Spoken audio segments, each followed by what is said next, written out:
신약성경 112면 누가복음 11장 5절부터 13절 말씀입니다. 저부터 한 절씩 교독하겠습니다. 또 이르시되 너희 중에 누가 벗이 있는데 밤중에 그에게 가서 말하기를 벗이여 떡 3덩이를 내게 구워달라. 내 벗이 여행 중에 내게 왔으나 내가 먹일 것이 없노라 하면 그가 안에서 대답하여 이르되 나를 괴롭게 하지 말라. 문이 이미 닫혔고 아이들이 나와 함께 침실에 누웠으니 일어나 내게 줄 수가 없노라 하겠느냐.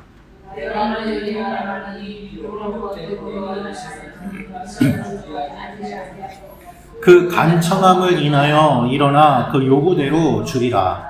내가 또 너희에게 이르노니 구하라 그러면 너희에게 주실 것이요 찾으라 그러면 찾아낼 것이요 문을 두드리라 그러면 너희에게 열릴 것이니 구하는 이마다 받을 것이요 찾는 이는 찾을 것이고 두드리는 이에게는 열릴 것이니라. 너희 중에 아버지 된 자로서 누가 아들이 생선을 달라 하는데 생선 대신에 뱀을 주며 전갈을 주겠느냐. 같이 읽겠습니다. 시작. 너희가 악할지라도 좋은 것을 자식에게 줄 줄 알거든 하물며 너희 하늘 아버지께서 구하는 자에게 성령을 주시지 않겠느냐 하시니라. 아멘. 성경을 가져오신 분은 성경을 들어주시고요. 성경이 없는 분은 오른손을 들고 고백하도록 하겠습니다. 이 성경은 하나님이 나에게 주신 말씀입니다. 하나님의 말씀은 능력이 있습니다. 하나님의 말씀은 나를 변화시킵니다. 나는 이 말씀을 믿습니다. 아멘. 여러분의 고백대로 될 줄로 믿습니다. 오늘은 떡을 달라는 친구라는 제목으로 말씀 선포하도록 하겠습니다. 여러분, 우리가 예수님을 믿는데 잘못 알고 있는 것이 하나 있습니다. 그것이 무엇인가 하면 예수 믿는 것이 고상하다라는 착각을 하는 거예요. 여러분, 이건 잘못 알고 있는 것이죠. 십자가가 고상합니까? 아니에요. 십자가는 고상한 것이 아닙니다. 십자가는 잔혹한 현장입니다. 여러분, 채찍질 당하는 것이 고상합니까? 매 맞는 것이 고상합니까?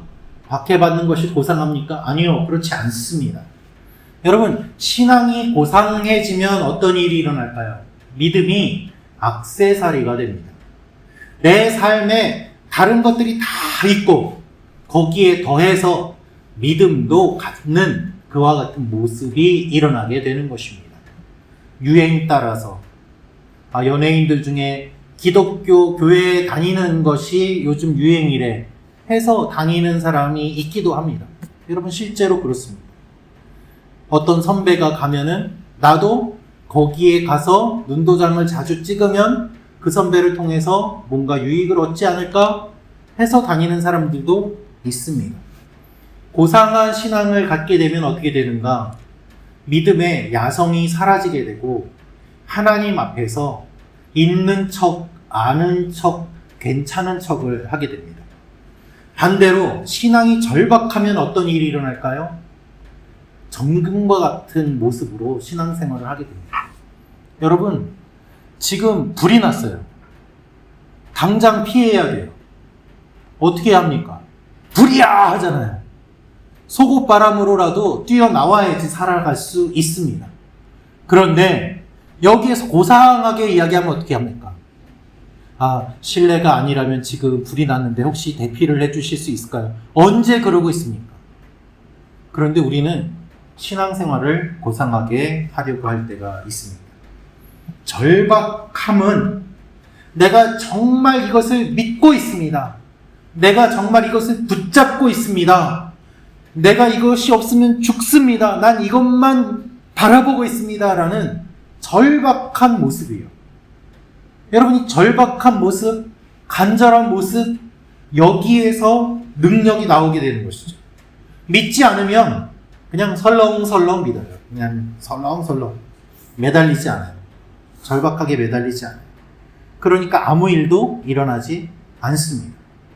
제가 예전에 말씀을 드린 적이 있는지 모르겠습니다. 한 청년이 취직을 위해서 기도해달라고 합니다. 저는 열심히 기도 부탁을 받고 막 기도하는데, 새벽에 나와서 기도하는데 그 청년은 한 번도 새벽에 나오지 않습니다.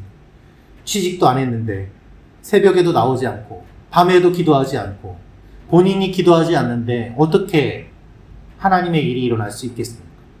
보면은 그 청년보다 제가 더 절박해 보여요. 제가 더 열심히 기도해요. 여러분, 어떤 일이 일어날까요? 아무 일도 일어나지 않습니다. 본인이 제일 절박해야 되지 않겠습니까? 그런데 의외로 그렇지 않게 사는 사람들, 그렇지 않게 믿는 분들이 많다는 거예요.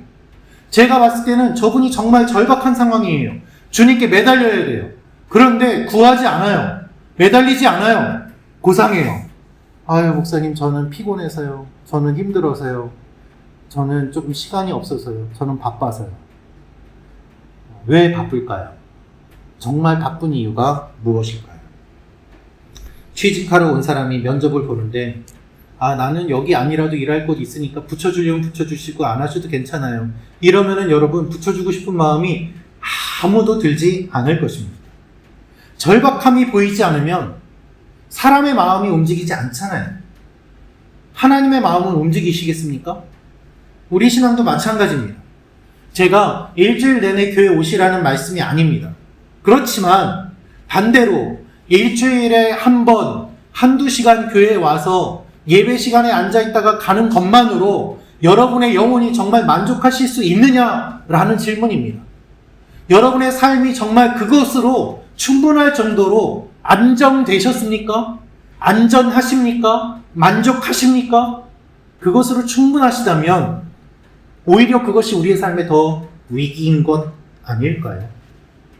주중에 하나님을 생각하지 않고 어떻게 하나님께서 일하시는 것을 볼 수 있겠습니까?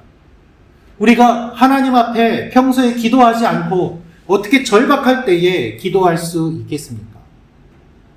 또한 기도하면서도 너무 고상하게 기도하시는 분들이 많이 있습니다.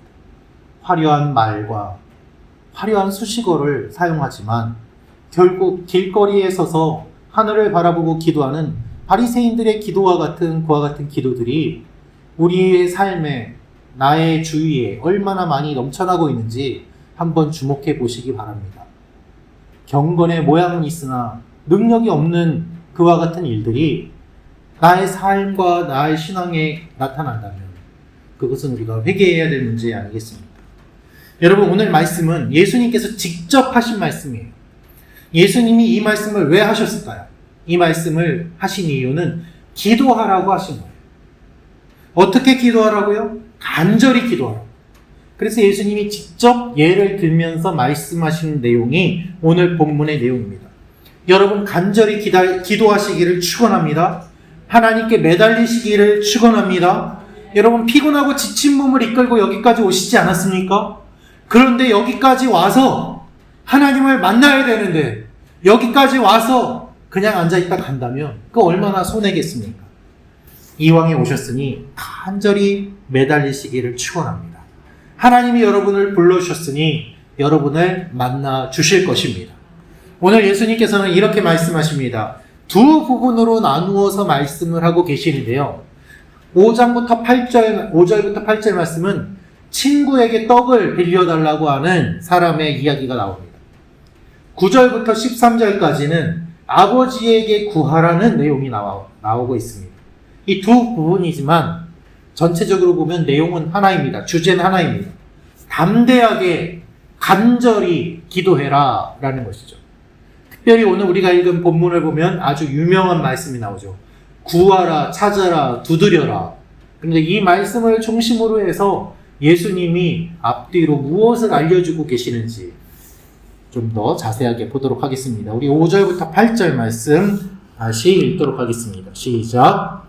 또 이르시되 너희 중에 누가 벗이 있는데 밤중에 그에게 가서 말하기를 벗이여 떡 3덩이를 내게 구워달라. 내 벗이 여행 중에 내게 왔으나 내가 먹일 것이 없노라 하면 그가 안에서 대답하여 이르되 나를 괴롭게 하지 말라. 문이 이미 닫혔고 아이들이 나와 함께 침실에 누웠으니 일어나 내게 줄 수가 없노라 하겠느냐. 내가 너희에게 말하노니 비록 벗됨으로 인하여서는 일어나서 주지 아니할지라도 그 간청함을 인하여 일어나 그 요구대로 주리라. 아멘. 여러분, 이 말씀이 무슨 뜻인가 하면 한 사람이 자기 친구가 있는 거예요. 그런데 이 친구가 어느 날 밤중에 찾아왔습니다. 밤중에 자기 집을 찾아왔어요. 그런데 그냥 밤이 아닙니다. 원어를 보니까 한밤중이라고 되어 있습니다. 영어로는 midnight이라고 번역을 했는데요. 모두들 잠든 깊은 밤, 그 시간에 찾아왔다는 거예요. 여러분 가운데 혹시 늦게 주무시는 분들 계시죠? 한번 손 들어 보시겠습니다. 나는 조금 늦게 자는 편. 네, 손 내려주시고요. 1시에 잔다, 2시에 잔다 하시는 분이 아마 계실 수 있을 거예요. 그렇게 내가 안 자고 1시, 2시에 있을 때 친구가 오면 그냥 뭐 문도 열어줄 수 있겠죠. 안 자고 있었으니까. 그런데 오늘 본문은 무슨 뜻인가 하면, 여러분 예를 들어서 새벽 3시 반에 찾아왔다. 그러면은 그 시간이 다 잠든 시각이고 일어나서 문을 열어주는 것도 부담되는 시간, 그와 같은 시간에 이 사람이 찾아왔다는 것입니다. 정확한 시간은 표현되지 않았지만 이와 같이 평범하지 않은, 누구도 부담감을 가지고 문을 열어주지 않고 문 밖에서 서로 이야기해야 되는 그러한 시간에 이 사람이 찾아왔는데, 뭐하러 찾아왔는가? 떡 좀 빌려달라고 찾아왔다는 거예요. 그 밤중. 여러분, 새벽 3시 반에 누가 와서 문 두드린다면 일어나기 쉽지 않을 거예요. 짜증을 안 내고 일어나기는 더 어렵겠죠. 그만큼 늦은 시간에 찾아왔는데 급한 일인 줄 알았더니 얘기를 들어보니까 떡 좀 달라는 얘기였습니다. 이 친구가 이야기를 하는 거예요. 내 친구가 집에 찾아왔는데 접대를 하려니까 떡이 없다.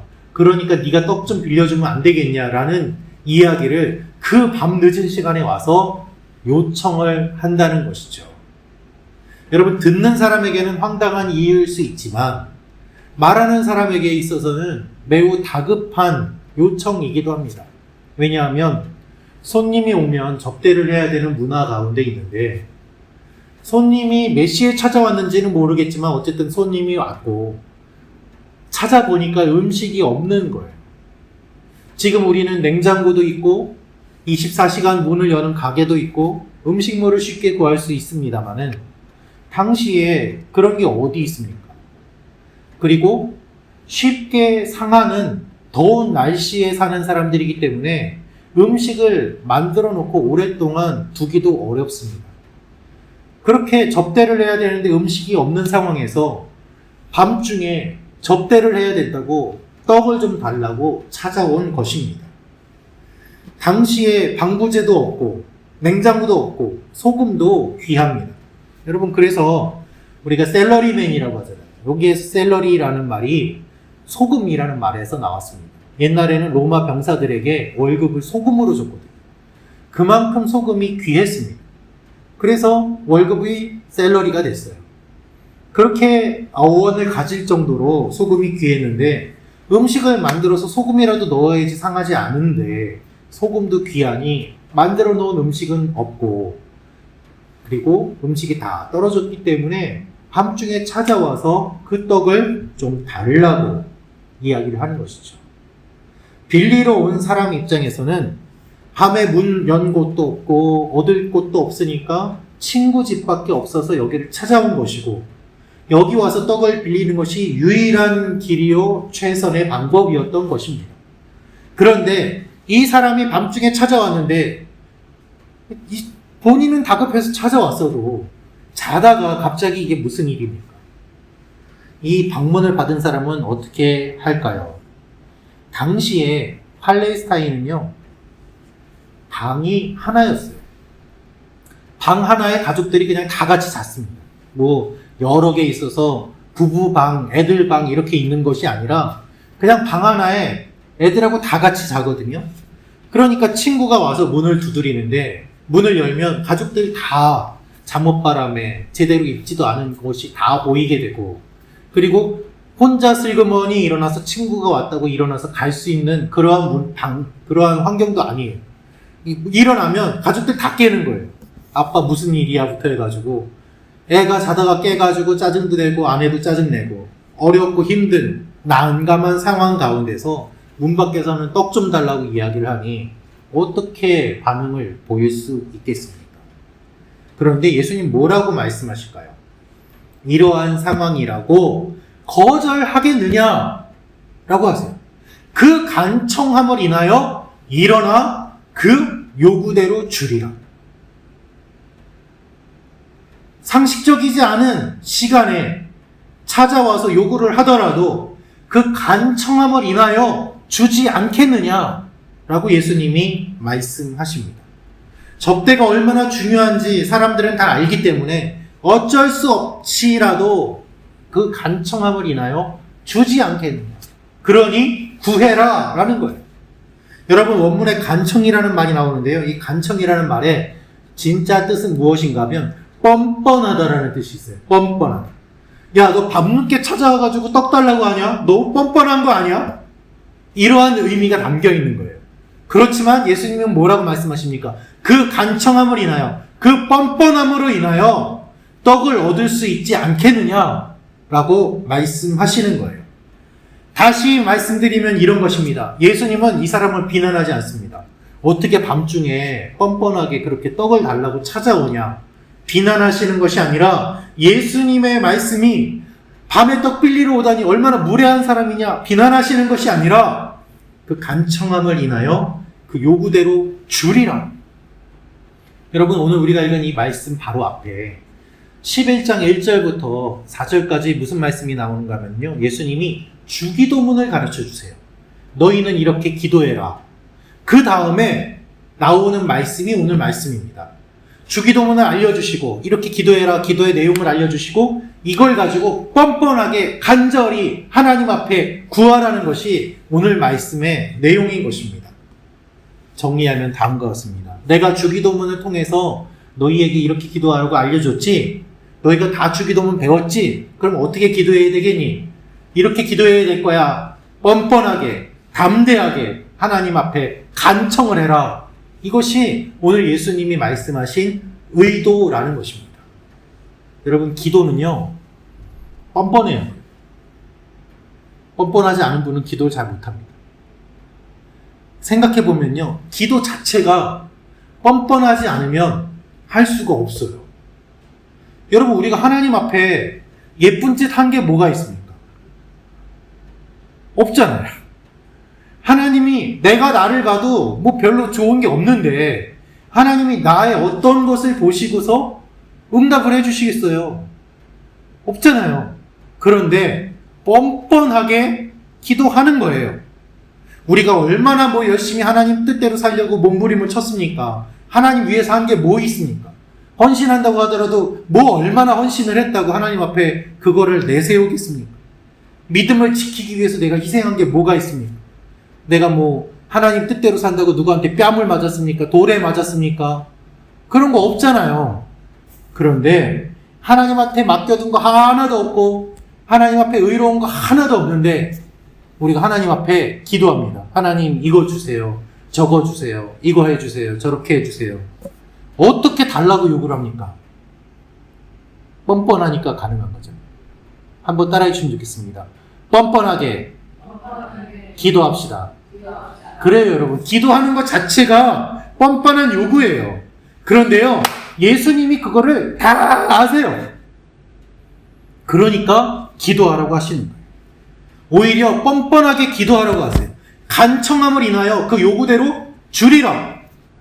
어떤 분은 기도하시면서 너무 예의를 차립니다. 아, 목사님 어떻게 이런 걸 기도해요? 이런 건 기도 안 해도 괜찮죠.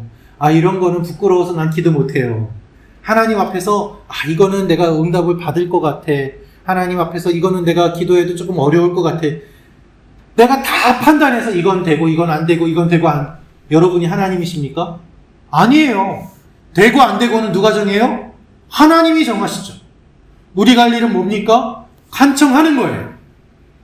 다 올려보내면 하나님이 듣고 알아서 정리하셔서 야, 이건 네가 정욕대로 구하는 거니까 네가 기도해도 안 돼. 기도하는 가운데 나에게 말씀해 주시고 내 마음을 움직여 주시고 기도의 방향이 바뀌는 거지. 처음부터 이거 기도해도 될까 안 해도 될까? 그래서 생각은 많이 하는데 기도를 안 하는 것, 그것이 여러분 사탄의 방법이에요. 그래서 기도하는 것 같은데 능력이 안 나타나요. 왜요? 기도가 아니라 생각이었거든요. 여러분, 생각이 많은 게 아니라 기도가 많아지는 일들이 일어나기를 축원합니다. 여러분, 내가 정하는 게 아니라 그냥 기도하세요. 그럼 됩니다. 제가 대학생 때 아울리치를 많이 갔습니다. 그럼 여러분, 보통 환경이 바뀌면 이 자매들이 화장실 가는 것도 어려워하지 않습니까? 그러면은 거기 아울리치 가서 기도하는 게 그거예요. 화장실 가서 일 잘 보고 시원하게 나올 수 있게 해달라고 막 중보기도 합니다. 화장실 잘 못 가는 분들 나오세요 해가지고.